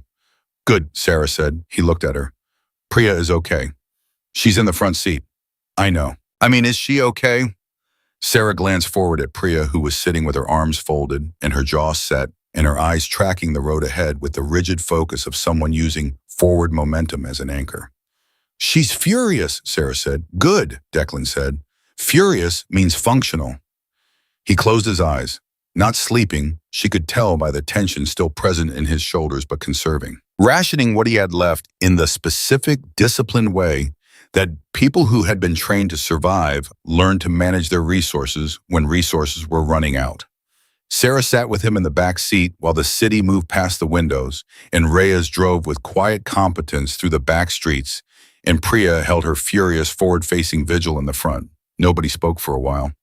There was a quality to the silence that was not uncomfortable. It was the silence of people who had been through something together and were still inside it and didn't need to fill it with words. Then Priya said from the front seat without turning around, "Kandahar." Sarah didn't respond immediately. "You said it yourself," Priya continued, "in the break room after the trauma bay. You said something about being forged in the fires of Kandahar." She paused. "I heard you through the door. I wasn't eavesdropping. I was coming to find you, and I heard you say it to yourself. Or to the mirror. I don't know." Another pause. "What happened there?" The SUV hummed along, Reyes gave no indication of whether she was listening, though she obviously was. Sarah looked at her own hands in her lap, the hands of a nurse in blue scrubs, the hands of something else underneath. I was 26, she said. I was a combat medic attached to a special operations unit. Not officially attached. Officially, I was a civilian medical consultant on a reconstruction project. But that was the cover, and everybody in the room knew it was the cover, and the people who sent me there knew exactly what I was actually doing. Priya was very still in the front seat. We had a mission go wrong, Sarah said. A compound raid, 6 of our people, 2 of them wounded by the time we reached the extraction point. I had 45 minutes to keep both of them alive with what I could carry in a pack and what I could improvise from the environment while the remaining 4 held the perimeter. She stopped, measured her next words. One of them made it, the other one didn't. His name was Corporal James Wiley, and he was 23 years old, and he was from outside of Nashville, and he had a sister who collected snow globes. She said it the way she had learned to say it, not without pain, but with the pain held at a specific calibrated distance close enough to be honest and far enough not to break her. After that mission, the program I was running with was shut down, officially because of a budget review, actually because something had come out about the program's oversight, or rather the absence of it. The people running it had been operating outside their authorized parameters for about 18 months, and when the auditors came in, they buried everything. All records, all personnel files, everything that could connect any of us to anything we had done. She paused. Including me. Priya turned around now, fully. They erased you. They gave me a choice. Take the erasure and walk away clean, or stay attached to the program and face the scrutiny of an investigation that was going to be very public and very ugly and was going to implicate a lot of people and a lot of things. She met Priya's eyes. I took the erasure. I built a new history, took my nursing credentials, which were real. I'd had them before the program recruited me, and I found the most unremarkable version of my life I could construct, and I moved into it. Virginia Beach, Priya said. Virginia Beach. And Blackwood. Blackwood was one of the people the auditors were looking at. He had been running parallel operations to ours, using the same program infrastructure, the same covered designations, but for private contracts. Running his own people through our networks and billing both sides. She let that land. He knew that if the investigation went far enough, it would reach him. So when the program was buried, he made sure to bury the people who could testify to what he'd been doing. Most of the people from my unit were given the same choice I was given. A few of them didn't take it. She didn't elaborate on what had happened to those few. She didn't need to. The SUV slowed. Reyes was turning off the main road onto something smaller, darker, the kind of unmarked approach road that led to facilities that didn't advertise themselves. And Declan? Priya asked. From the back seat, Declan spoke without opening his eyes. I was part of a different unit. I learned about Blackwood's perilous operations through my own intelligence channels about a year ago. I started building a case against him. Evidence documentation, financial records, operational logs. He breathed carefully. 6 weeks ago, he found out I was building that case. 3 days ago, he found out I had enough to end him. Yesterday evening, he decided to do something about it. Priya sat with that for a moment. The thing you were wearing when they brought you in, she said slowly. The device, the dog tag, that was the evidence. The dog tag was the distress signal, Sarah said. The evidence is somewhere else.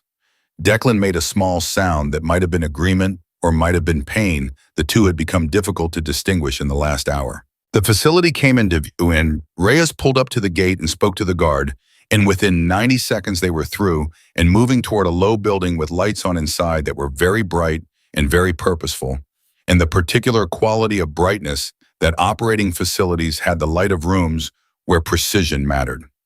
Colonel Hargrove was waiting at the entrance. He was a compact man in his late 50s, still in civilian clothes with a jacket pulled over a sleep shirt, and his face when he saw Declan on the gurney carried the specific expression of a person whose worst-case scenario has just walked through the door and is considerably worse than they had imagined. God, Declan, he said. I've been worse, Declan said. You keep saying that because it keeps being true. Hargrove looked at Sarah. Something in his face changed recognition or something adjacent to it. You're Cole, he said. She met his gaze. How do you know that name?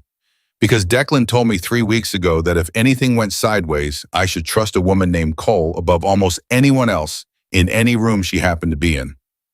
Hargrove looked at her steadily. He said you were the best he'd ever seen and that you didn't know you were still in the game. He paused. Looks like you figured it out. Well, she absorbed that quietly, stored it somewhere to think about later. He needs a surgical team now, she said. Second intercostal lower right, I think there's a bleeder that the chest tube didn't fully address. His pressure has been cycling between 81 and 90 over the last 2 hours. Hargrove was already moving. We've got a team ready. Come on.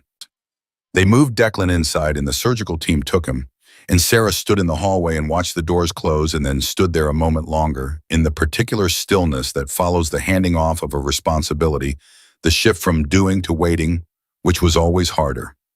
Priya appeared beside her. She had a paper cup of something hot. Someone had given it to her, coffee or tea, she didn't seem to know which. She held it in both hands and looked at the closed surgical doors. Will he be okay, she asked. Yes, Sarah said. Not because she was certain, because Declan Hayes had survived being shot 3 times in a parking garage, had held a trauma team hostage while bleeding into his chest. Cavity had ridden in an SUV with a chest tube for 2 hours and still managed to make a coherent phone call to a Navy colonel. He was not a person who stopped easily. Priya nodded. Then she looked sideways at Sarah. What happened to the Blackwood people at the warehouse? The Ghost Rider held its position. Garrett's people moved in from the north when the team came out of the building. 3 taken into custody, 2 unaccounted for. She paused. Blackwood himself was not there. He never is. So he's still out there? Yes. Priya was quiet. Then does he know where we are now? It was the right question. It was exactly the right question.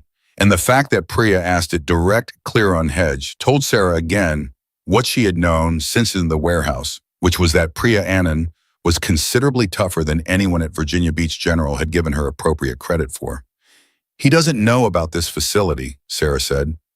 But he knows Declan activated the signal, and he knows JSOC responded, and a man like Blackwood is already working backwards from those facts to their implications. We have some time, not unlimited time. How much? Before Sarah could answer, Garrett came through the main entrance doors. He had his jacket on now, and his expression had moved from the calculating, professional assessment of earlier in the evening to something that was carrying underneath its composure genuine strain. He had the look of a man who had spent the last hour on the phone with people above his pay grade and had not entirely enjoyed the experience. Cole. He looked at her. We need to talk about what happens next. Tell me. The 2 men we took into custody at the warehouse are not talking. Not unusually, they're contractors. They're trained to sit quiet. But we ran their prints and one of them came back with a flag. He paused. Not a criminal flag, an intelligence flag. He's in a system that I don't have clearance to access. And when I tried to pull the file, I got a call within 7 minutes from a number I recognized as coming from somewhere in the executive branch telling me to stop pulling. The hallway went very quiet in Sarah's mind. Someone in the government is protecting Blackwood, she said. Someone above my level is aware of Blackwood, Garrett said carefully. Whether that constitutes protection or something more complicated, I don't know yet. But Cole, it means this is bigger than a rogue contractor running private operations. There's a layer above him that we haven't identified. This was the thing she had been afraid of. Not Blackwood specifically. Blackwood was dangerous and resourceful and ruthless, but he was a known variable. The unknown variable was always the one that got you. The connection she could not yet map, the hand. She couldn't yet see the layer above that Garrett was describing with that careful political precision that told her he was already thinking about his career and what this conversation might cost him and choosing to have it anyway. She respected him for that. The evidence Declan has been building, she said. The documentation, the financial records. Is it in custody? We recovered a drive from the scene at the hospital parking garage. It was in a waterproof case Declan had apparently secured inside his vehicle before he was attacked. It's been transferred to a secure federal evidence facility. He paused. But Cole, if someone above my level is covering for Blackwood, a secure federal evidence facility is only as secure as the people running it. She closed her eyes for exactly 1 second. Where's the facilities, Richmond? Who authorized the transfer? Standard protocol. Who authorized it, Garrett? By name. He looked at her. Deputy Director Ames of Special Investigations. She opened her eyes. Priya, standing slightly behind her, said quietly, "That name means something to you." It did. It meant something specific and terrible and clarifying in the way that the worst confirmations always were, not surprising exactly, because some part of her had been building toward this answer since the moment Gerald Foss appeared on a visitor log with no listed purpose, but landing with the full weight of a thing that was real rather than suspected. Deputy Director Ames, who had been the oversight liaison for the program in Kandahar, who had been the person who gave Sarah her choice erasure or investigation, who had presented that choice with such reasonable gentleness, such apparent concern for her well-being and her future, such convincing performance of a man acting in her best interests. Who had she now understood, with the cold, complete clarity of hindsight, been protecting himself? "Cole," Garrett said, "what do you know about Ames?" "Everything," she said. "I know everything about Ames." She turned away from him, turned back, made a decision. The evidence on that drive is not the complete picture. It's part of what Declan had. The other part, the part that includes Ames, that documents the oversight failures, the parallel contracting, the buried personnel files, Declan kept it separately. "I need to talk to him before I tell you anything else. He's in surgery." "Then I'll wait." She moved to a chair against the wall and she sat in it, and she put her hands flat on her thighs and she breathed. In, out, the way she had been taught to breathe in the 6 months of training before Kandahar, when a quiet room and a chair and her own hands in her lap had been the whole world for 10 minutes a day, and the discipline of that stillness had been the foundation of everything she had done since. Priya sat beside her, did not speak, just sat. That was enough. The surgery took 51 minutes. Sarah knew because she counted every one of them. She was aware of Garrett moving through the facility, making calls, managing the situation with the steady professional competence of a man who was in over his head and had decided the appropriate response to that was to swim harder. She was aware of Reyes bringing coffee that she drank without tasting. She was aware of Theo, who had fallen asleep in a chair across the hallway with his hands still folded in his lap, still carrying the instinct to hold the monitor even in sleep. When the surgical doors opened and Hargrove came out still in his scrubs, she was on her feet before he had fully crossed the threshold. "He's stable," Hargrove said. "Properly stable, not the improvised kind. We found the bleeder small vessel, lower right lobe. The chest tube had been compressing it, partially, which is why you couldn't fully read it. It's closed. His pressure is holding at 110/70. He'll be in recovery for about an hour and then I'll let you in." She nodded. The relief moved through her quickly and then was gone, replaced immediately by what came next, which was Ames, which was the drive in Richmond, which was the clock that was still running on Blackwood, somewhere she couldn't see. "Hargrove," she said, "does this facility have a secure communications line? Military encryption, not standard federal." He looked at her. "Yes." "I need to use it." "To call who?" "Someone who's been waiting a long time for what I'm about to tell them," she said. He studied her for a moment with the careful measuring look of a man who had built his career on accurate assessments of what people meant. Then he said, "Follow me," and turned, and she followed. The communications room was small and clean and smelled faintly of electronics and recycled air. Hargrove showed her the system, entered the encryption sequence, and then stepped outside and closed the door, which she appreciated without saying so. She sat down, stared at the handset for a moment, thought about 4 years, thought about a studio apartment and a gardening magazine and a 7-year-old boy named Marcus who liked stories about dogs, thought about the version of herself she had very carefully constructed and the version of herself that had been underneath it the whole time, patient and unburied and apparently not finished. She picked up the handset, dialed a number she had not dialed in 4 years and had never once forgotten. It rang twice. A voice she recognized answered. Male, older. The voice of a person who was very awake for midnight on a Thursday, which told her he had been expecting the call, which told her Declan had done something she hadn't known about, which told her that the plan she thought she was building had been started without her by a man who had bled through the doors of her hospital saying her name because He knew had always known that she was the part of the plan that nothing else worked without. Sarah Cole, the voice said. Senator Marsh, she said.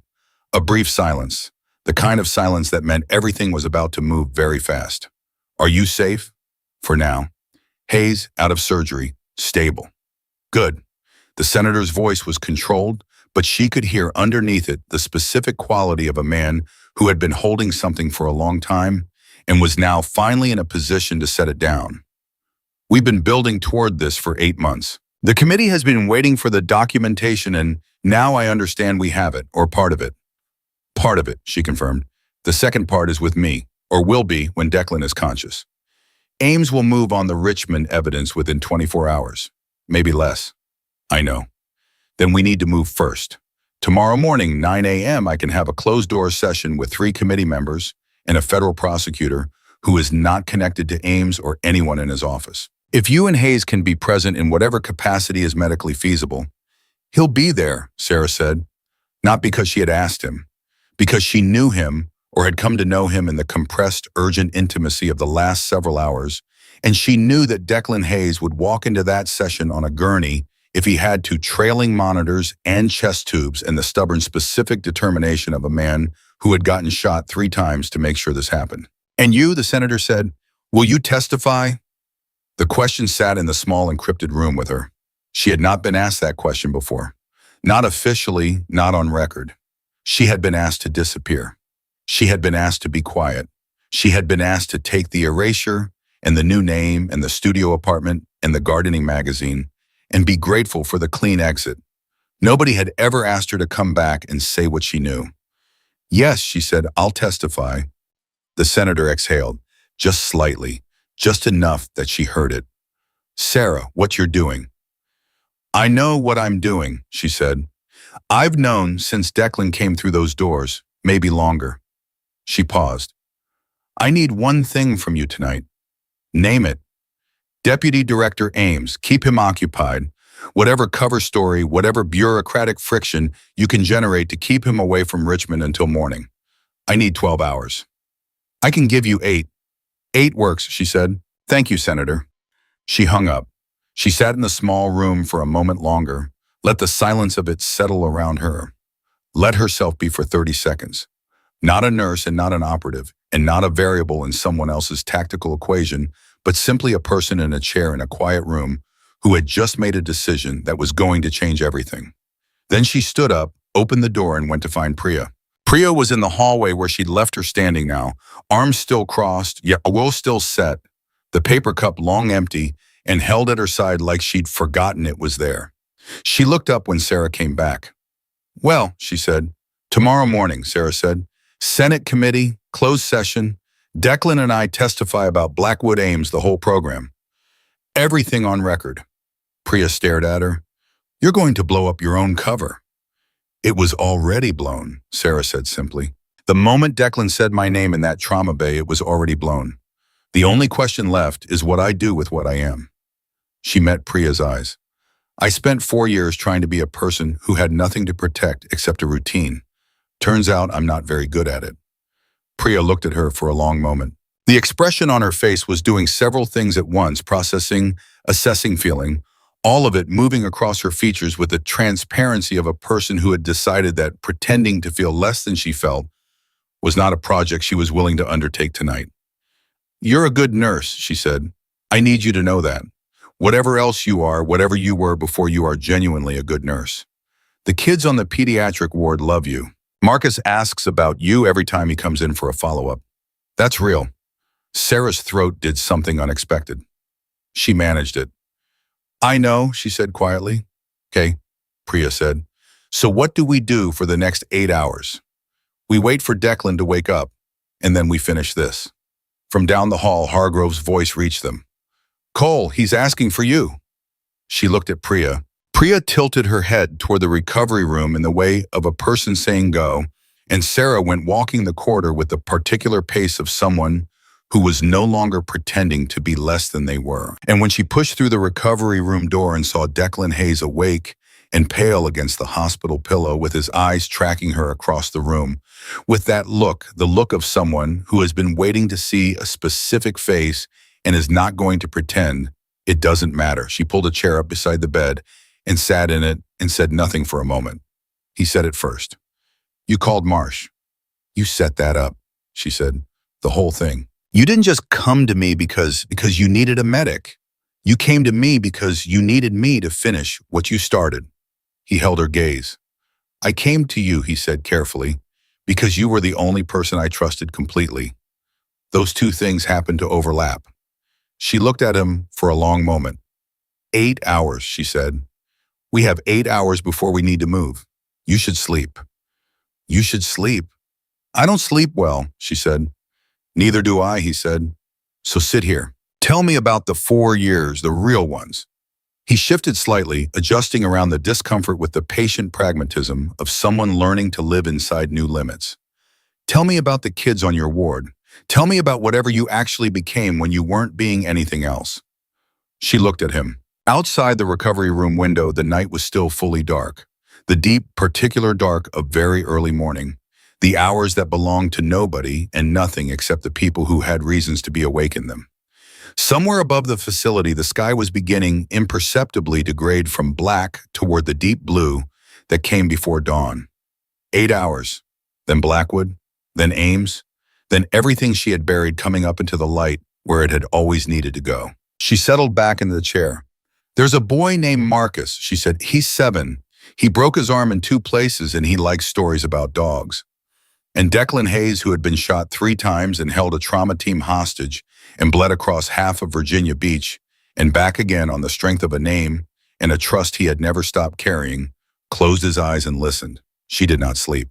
She sat in that chair beside Declan's bed for the full 8 hours, and she told him about Marcus and about the pediatric ward and about the gardening magazine she had never actually read but kept on her coffee table, because it felt like the kind of thing a person with a settled life would own.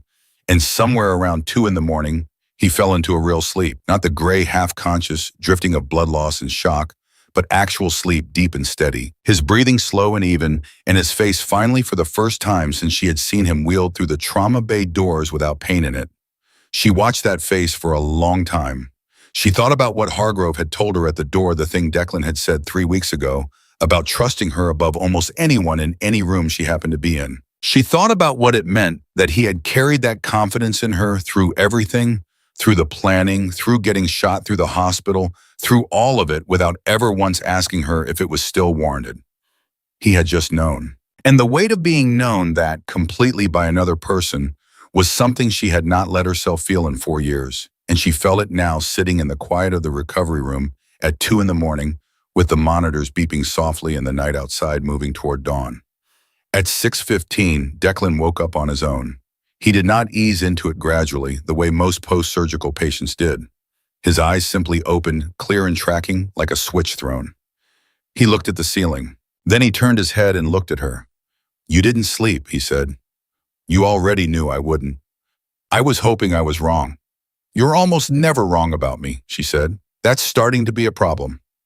Something moved through his face, not quite a smile, not quite relief, something in between that was honest and warm and completely undefended, the expression of a person who has stopped performing for an audience and is just being. What time is it? 6:17. We need to leave by 7:45 to reach the Senate building by 9. He was already trying to sit up. She put a hand on his shoulder, not stopping him, just steadying. He got there slowly with the careful, deliberate motion of someone taking full inventory of what their body would and would not do this morning. His color was better, not good, but better. The surgery had done what it needed to do. Hargrove cleared me for transport, he said, conditionally. You're not cleared for anything strenuous, and if your pressure drops below 85, we turn around. Understood. I mean it, Declan. I know you mean it. He looked at her. I also know that the moment we walk into that hearing room this morning, strenuous is relative. She could not argue with that, so she didn't. Priya was in the hallway, already dressed, wearing a set of scrubs someone had found for her. Her hospital ID still clipped to her chest from the night before, which Sarah thought was either a habit so deep it survived a kidnapping or a deliberate choice to hold on to something normal. In either way, she understood it completely. Priya handed Sarah a coffee without being asked and said, Garrett called. He's been up all night. Ames made a move. At 4 a.m. tried to access the Richmond facility. remotely got blocked by the administrative friction Marsh's office generated. He knows something is happening. Did he identify the source of the block? Not yet, according to Garrett. But Garrett also said Ames has been making calls since 4:30, and 2 of those calls went to numbers that the monitoring team flagged as Blackwood adjacent. There it was. Not a surprise, but a confirmation with weight behind it, the kind of weight that changed the texture of everything that came after. Ames calling Blackwood at 4:30 in the morning meant Ames was afraid. And an afraid man with resources and connections and enough invested in his own self-preservation to have spent the better part of a decade protecting a corrupt contractor was considerably more dangerous than a calm one. "We move now," Sarah said. "Not 7:45, now. Call Garrett and tell him we need an escort, and we need it in 20 minutes. Priya was already on the phone. Sarah went back into the recovery room. Declan looked at her face and read it immediately. "Change of plans," he said. "Ames is moving. We need to be in that room before he can generate enough interference to shut it down." Declan swung his legs over the side of the bed with a focus that overrode everything his body was trying to tell him about that decision. "Help me with the jacket," he said. "My shoulder won't." "I've got it." She helped him into it, careful of the bandaging, and when she smoothed the collar flat, her hands stayed there for a moment, and he stayed very still, and neither of them said anything about it. But it was the kind of moment that meant something, the kind that got stored somewhere permanent. "Ready?" she said. "Been ready for 8 months," he said. They moved. The drive to the Senate building took 42 minutes, with Garrett running interference through 3 separate law enforcement checkpoints that had materialized on 2 major routes into the city, which told Sarah that someone was trying to slow them down without generating enough visible activity to be called obstruction. The checkpoints were routine-looking, license checks, the standard theater of bureaucratic delay, but their placement was too precise, too targeted to their specific route to be coincidence. "He knows where we're going," Declan said from the back seat. "He knows where we're going," Sarah confirmed. "He doesn't know what we have." "What do we have exactly? Walk me through it. I want to make sure we're telling the same story." She walked him through it. Financial records linking Blackwood's private contracts to federal program accounts, operational logs from the Kandahar program showing Ames as the authorizing official for the off-books activities personnel files that Ames had buried, but that Declan had reconstructed through secondary sources, and Sarah's own direct testimony about what she had seen done and been asked to conceal. The financial records and operational logs were on the drive in Richmond, which Garrett had now secured through a federal court order obtained at 5 a.m. by the prosecutor Senator Marsh had put on standby. The personnel files and Sarah's testimony existed only in memory and in a secondary encrypted file that Declan had stored on a server that was not connected to any network Ames could reach. "It's enough," Declan said when she finished. "It's more than enough," she said. "The question is whether it matters if someone shuts the hearing down before we can present it." Marsh won't let it be shut down. Marsh is one senator. Marsh has 3 colleagues in that room who have been waiting for exactly this for 2 years, Declan said. And the prosecutor is independent. Once we're in the room and on record, it cannot be unsaid. The vehicle pulled up to the entrance of the Senate building and at 8:47. Garrett was out of the passenger seat before it fully stopped speaking into his radio, his eyes moving across the approach with the rapid assessment of a man who had learned a great deal in the past 12 hours about the difference between the security situations he had been trained for and the security situations that actually existed. Sarah helped Declan out of the vehicle. He made it to standing without assistance and kept it there, though she stayed close enough that she could respond without announcing it. He was not going to fall, she knew that, but she stayed close anyway.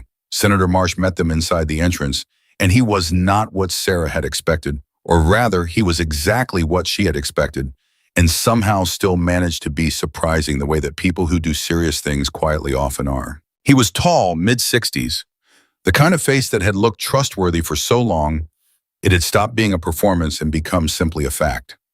He shook Declan's hand with the grip of a man who understood what it had cost to be standing here, and then he turned to Sarah. "Nurse Cole," he said. "Not for much longer," she said. He almost smiled. "The committee is ready. The prosecutor is inside. We have until 10 o'clock before the building's regular session begins, and I lose the room."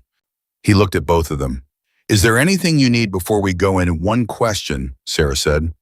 Ames, where is he right now? Marcia's expression shifted, just slightly. That's the thing I was about to tell you. As of 40 minutes ago, his office reported he was en route to a classified briefing. He paused. We cannot locate him. The hallway went quiet in Sarah's mind. Declan beside her said very calmly, he's running. Or repositioning, Sarah said. For what? She thought about Victor Blackwood, whom they had not located.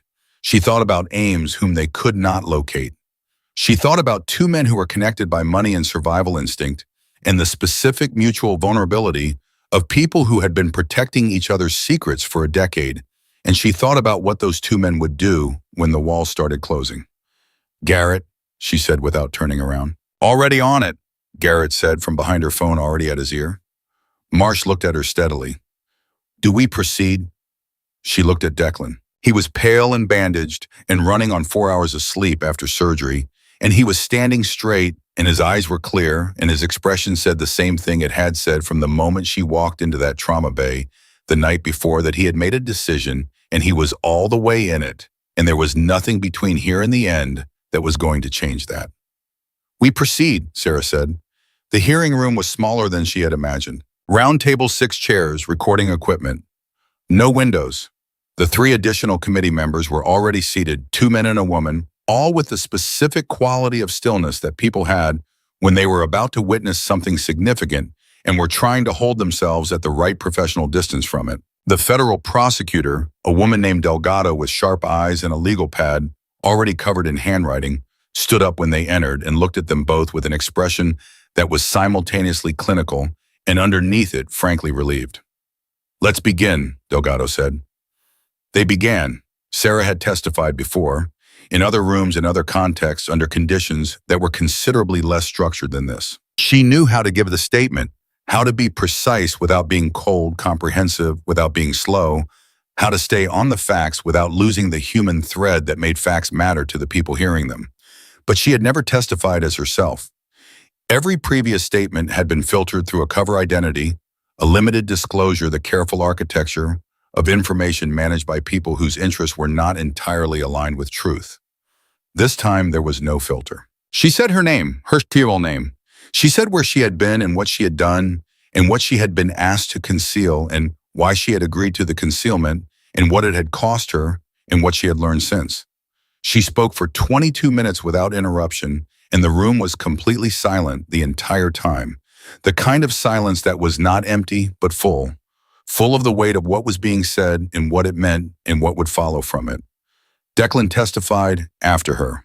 His voice was careful and measured and slightly slower than usual, which was the surgery and the blood loss and the medication still working through his system, but his content was razor precise. Dates, names, account numbers, operational designations, the specific and documented anatomy of a corruption that had been running for nearly a decade behind the cover of legitimate national security work. When he finished, Delgado set down her pen and looked at both of them. This is sufficient, she said, more than sufficient. One of the committee members leaned forward. The question of Deputy Director Ames has been addressed, Garrett said from the back of the room, and everyone turned. He was in the doorway, phone in hand, something in his face that was tightly controlled and moving fast underneath the control. Ames was located 20 minutes ago. He was at Reagan National Airport. He had a ticket to Zurich under a secondary identity. He paused. FBI intercepted him at the gate. He's in custody. The room absorbed that. Then the woman on the committee said quietly but with absolute clarity, and Blackwood? And that was the question. That had always been the question underneath all the other questions, the variable that everything else had been arranged around the name that had been in the room since the beginning of this entire night without being fully resolved. Sarah's phone buzzed. She looked at it. Unknown number. Different unknown number than before, not the burner from the warehouse. Something else. One line of text. She read it again. Looked up at Declan. He read her face. What? She turned the phone so he could see the screen. The text said, you should have stayed buried. Both of you. This isn't finished. And then 2 seconds later, a second text from the same number. A photograph. A photograph of the exterior of this building, taken from street level, at an angle that showed the entrance they had used less than an hour ago. He was outside. Blackwood was outside this building right now. Declan was on his feet before anyone else in the room had fully processed what was happening, and Sarah was already moving toward the door, and Garrick was already on his radio, and the prosecutor was saying something that nobody was listening to because the entire geometry of the room had shifted in the span of 2 seconds. He came himself, Declan said, and his voice had the quality of a man arriving at a conclusion that surprised him even though it shouldn't have. He never comes himself. He's out of options, Sarah said. Ames is in custody. His team is either arrested or scattered. The evidence is on the record. He has nothing left except this. She was already thinking through the building's layout. She had done it the moment they arrived, as she always did, because old habits were old habits. 3 exits, 2 of them accessible from the room they were in. The third required crossing the main atrium. Cole, Garrett was at her shoulder. This is not your operation. We have armed officers. How many? A pause. 4 on the perimeter. Blackwood spent 20 years training people to go through 4 perimeter officers like they weren't there, she said. I'm not saying this to undermine your team. I'm saying it because it's true and we need to act on it being true. She turned to Marsh. Senator, you and the committee need to move to the interior conference room on the 2nd floor. Right now, don't use the main staircase. Marsh, to his very considerable credit, did not argue. He stood up and nodded to his colleagues and they moved. Delgado stood her ground. The recordings, take them, Sarah said. Everything you recorded today, it goes with you. That is the priority, nothing else. Delgado picked up the recorder and her legal pad and walked with Senator Marsh and did not look back. That left Sarah, Declan, Garrett, and 2 of Garrett's officers in the room. He texted you, Declan said. He wanted you to know he was here. Yes. Why? Because he wants me to come to him. Same as last night. He understands exchanges. He understands leverage. And what he's betting is that I'll come out to face him rather than sit in Egypt while his people work through the perimeter. She looked at Declan. He's wrong about that. We don't move. We let Garrett's people and the building security contain him. We stay on the record. We stay inside. Her phone buzzed again. She looked at it. I have the boy, the one with the broken arm. Room 412, Virginia Beach General.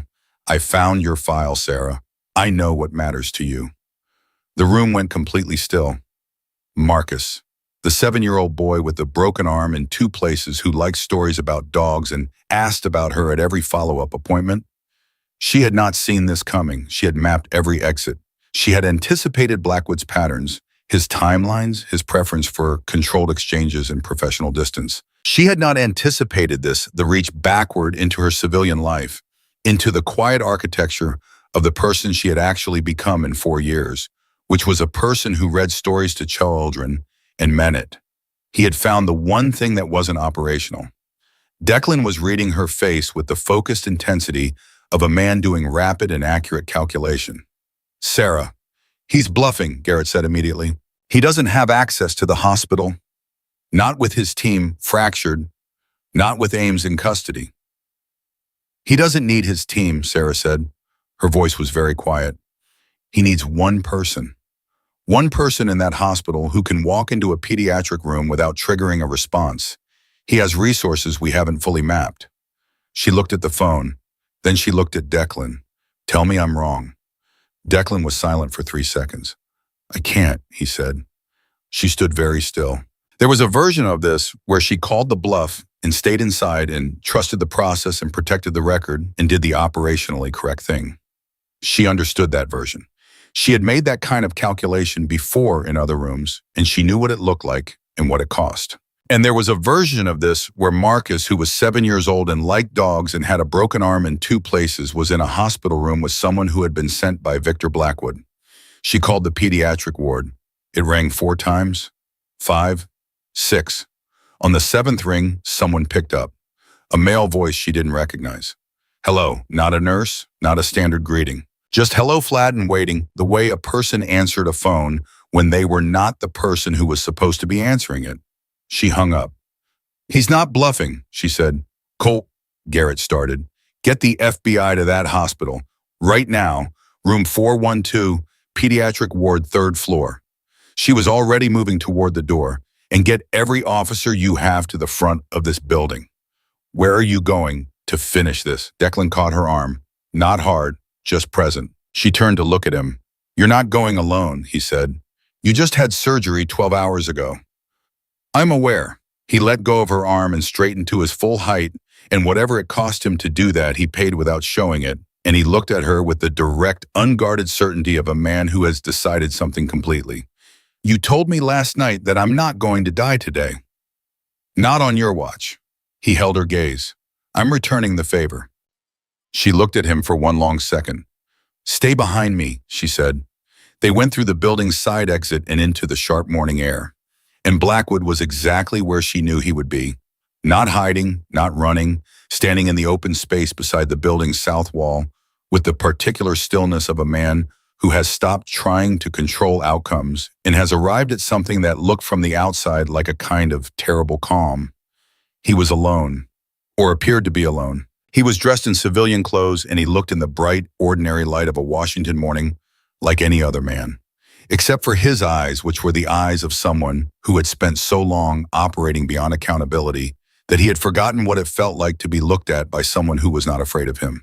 He saw Sarah, and something in his expression registered not surprise exactly, but a recalibration, a narrowing. Then he saw Declan behind her, and the recalibration went deeper. You're persistent, Blackwood said. He was looking at Declan. I'll give you that. The boy, Sarah said, call it off, right now. Blackwood shifted his gaze to her. You came out? Call it off. I thought you were smarter than this, Sarah. I thought you understood exchanges. I understand them perfectly, she said. That's why I know this one is already over. She took a step toward him. Ames is in federal custody. Your financial records are in evidence. Your operational logs are on the record. The 3 men from last night are in custody. Your network is finished. Another step. And the boy in that hospital room is fine because the FBI has been in that building for the last 4 minutes, and whoever you put in that room is already face down on the floor. She watched his face as she said it, and she saw the moment he received the information that she was not guessing that the 4 minutes was real, that the room was clear, that the last leverage he had assembled in the last desperate hours of a decade-long operation had just been removed from the board. His expression did not collapse. Men like Blackwood did not collapse. But something shifted in it, a density changed, a certainty that had been load-bearing for a very long time, giving way, and underneath it for just a fraction of a second, she saw what was underneath, which was a man who had been so completely invested in his own architecture that he had never once built an exit from it. It's over, Victor, Declan said from behind her. Garrett's officers came around both corners of the building at the same moment. 6 of them. Professionally placed, properly positioned, no drama. Just presence. The grammar of an operation that was complete. Blackwood looked at the officers, looked at Sarah, his jaw set. For one moment, one very long, very specific moment, something in his posture suggested the calculation of a man deciding whether to try, and Sarah stood very still in that moment and held his gaze without moving, without flinching, without offering him anything except the absolute certainty of what the next few seconds would contain. He did not try. He put his hands up. And Sarah exhaled one slow, complete breath, the kind she had been taught to take in a training room a long time ago. The breath at the end of something, the breath that meant the discipline had held, and the outcome was real, and the ground underfoot was solid again. She stepped back. Let Garrett's people move forward. Watch them cuff Victor Blackwood with the practiced efficiency of people doing a job they were prepared for. Watched him be walked across the pavement toward the vehicles. Watch the particular unremarkable ordinariness of how a decade of damage ended. Not in an explosion, not in fire, but in a man in civilian clothes being guided into the back seat of a federal vehicle on a Tuesday morning while the city went about its business around him. Declan was at her shoulder. Marcus is okay, she said. I know. The FBI confirmed it. I know. He was quiet for a moment. You knew he wasn't bluffing. Yes. But you called anyway. I'll always call, she said simply. That's who I am. He turned to look at her, and the morning light was full on his face, and he looked, she thought, like a man who had been carrying something for a very long time and had just at last put it down somewhere solid. Not finished, nothing about either of them was finished, and she understood that, and so did he. There would be depositions and proceedings and the long institutional work of accountability moving through its proper channels. There would be decisions about what she was now and what came next. There would be a conversation eventually about all the days between Kandahar and this morning and what they had built in her and what they had cost her, and whether those two things had to be separate or could be part of the same story. But right now on the pavement outside a Senate building, with the autumn morning clear and cold around them, and Victor Blackwood in a car, and Ames in a cell, and a 7-year-old boy with a broken arm who collected stories safe in his hospital room right now, was enough. Priya appeared at her other side. She had come out through the side exit with Garrett's second officer, and she was still wearing her hospital ID, and her face carried the specific expression of a person who had been through something that would take a significant amount of time to fully process, and had decided in the interim to simply be present in it. "Is it done?" she said. Sarah looked at the federal vehicle pulling away. She thought about Corporal James Wiley, who was 23 and from outside Nashville, and whose sister collected snow globes. She thought about the studio apartment and the gardening magazine, and the 4 years of unremarkable days stacked carefully over something that had always been there, and had never not once stopped being true. She thought about a trauma bay at 6:42 in the evening, and a man bleeding on a gurney saying her name, and the way a room full of frozen people had moved again when she walked into it.